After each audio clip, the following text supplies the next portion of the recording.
Those are some of the headlines. This is Democracy Now!, the War and Peace Report. I'm Juan Gonzalez. Today marks the 8th anniversary of the war in Afghanistan. On October 7, 2001, U.S. submarines launched cruise missiles from the Arabian Sea, and B-52 and B-2 stealth bombers began airstrikes. The war was on. It came less than a month after 9/11. The Pentagon called it Operation Enduring Freedom. Since then, nearly 900 U.S. troops have been killed, 230 of them in this year alone, putting 2009 on track to be the deadliest year for U.S. forces. There is no reliable count on the number of Afghan civilians killed, but some estimates put the figures in the tens of thousands. Today, the war enters its 9th year with no clear end in sight. On Tuesday, President Barack Obama told congressional leaders he has ruled out a U.S. troop withdrawal and will not consider cutting troop levels. The president was meeting with 30 key Republican and Democratic lawmakers at the White House as part of an extensive review of the war. Obama escalated the war upon entering office earlier this year, sending an additional 21,000 troops, which brings the U.S. total to 68,000. He's expected to decide soon on whether to send tens of thousands more, as requested by U.S. Commander General Stanley McChrystal. But some on Capitol Hill are trying to prevent another surge. Democratic Congressmember Barbara Lee has introduced legislation to prohibit funding to send more troops to Afghanistan. The bill has 21 co-sponsors. In 2001, Congressmember Lee was the only lawmaker in either chamber of Congress to vote against the 2001 resolution authorizing the use of force in Afghanistan. Congressmember Lee will join us live from Capitol Hill in a moment, but first we want to turn back to her impassioned speech opposing the war.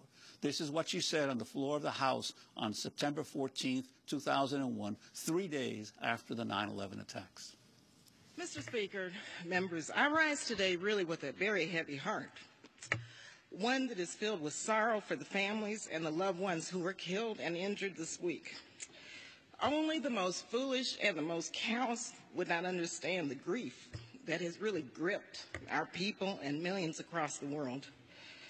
This unspeakable act on the United States has really forced me, however, to rely on my moral compass, my conscience, and my God for direction.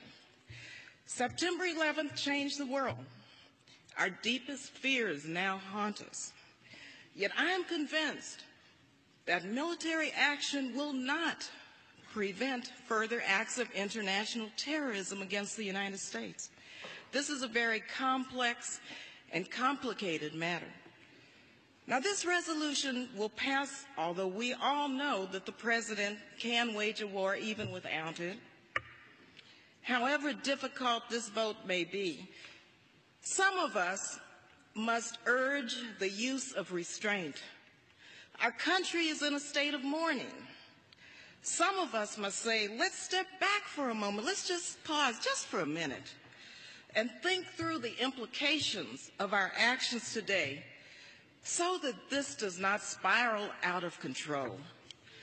Now, I have agonized over this vote, but I came to grips with it today, and I came to grips with opposing this resolution during the very painful yet very beautiful memorial service. As a member of the clergy so eloquently said, as we act, let us not become the evil that we deplore. Thank you, and I yield the balance of my time. Congressmember Barbara Lee speaking on the House floor on September 14, 2001. Congressmember Lee joins us now from Capitol Hill. Well, welcome to Democracy Now! Glad to be with you this morning. Your thoughts all these years later of that speech and what you urged your fellow members of Congress? 8 years later, I feel the same way, of course, still very sad about the loss of life. Still praying for the families of those who lost their loved ones. It was a very difficult time, and it still is a very difficult time for our country. During that time, you know, we had to, I understand, figure out a strategy to respond. However, as I said on the floor, military action is not going to combat or be the appropriate counterterrorism strategy because it's very complicated. Secondly, and we need a more comprehensive approach to dealing with global terrorism. Secondly, as I think about 8 years ago, it's hard to believe that we gave the authority to the president to use force in perpetuity. Only Congress can declare war. And in fact, this blank check that was given to then President Bush, now any future president, was really, I believe, unconstitutional. Congress should never cede our authority in our declaration of war making ability, and that is just based on what the Constitution requires, and we did not do that. And so it was a blank check. It allowed for the military operation, the war in Afghanistan. It served as the basis for the war against Iraq. It could be used over and over again unless we put an end to this. You can't have endless war forever. And so we have to figure out new ways to combat terrorism. And in fact, I'm very proud and pleased that the president is really trying to think this through and trying to come up with a way to approach the world, really, in terms of our global peace and security strategies that are a new direction from the past. Well, 8 years ago, you were the lone member of Congress opposing this war. Now you've got about 24 co-sponsors on your bill that would prohibit further surge in Afghanistan. Could you talk about your legislation and its prospects? Sure, and the American people really, I believe, do not want to see an increase in troop level in Afghanistan. I serve as a member of the Appropriations Committee, and of course any bill like this is a very difficult one to pass. All it says is that no funds will be appropriated for an increase in troop levels in Afghanistan. We do have 21 co-sponsors, but we're building support for that. Several months ago, we also tried to pass Congressman McGovern's resolution, which I co-sponsored, requiring an exit strategy to be put in place by December to just present a plan with regard to redeployment or exiting out of Afghanistan. Of course, that did not pass either. I believe we were able to garner 138 votes. But let me just say how important it is to offer a broader point of view in this debate, a different point of view. Up until now, we have had very little debate on Afghanistan and an appropriate U.S. role there and what we should do.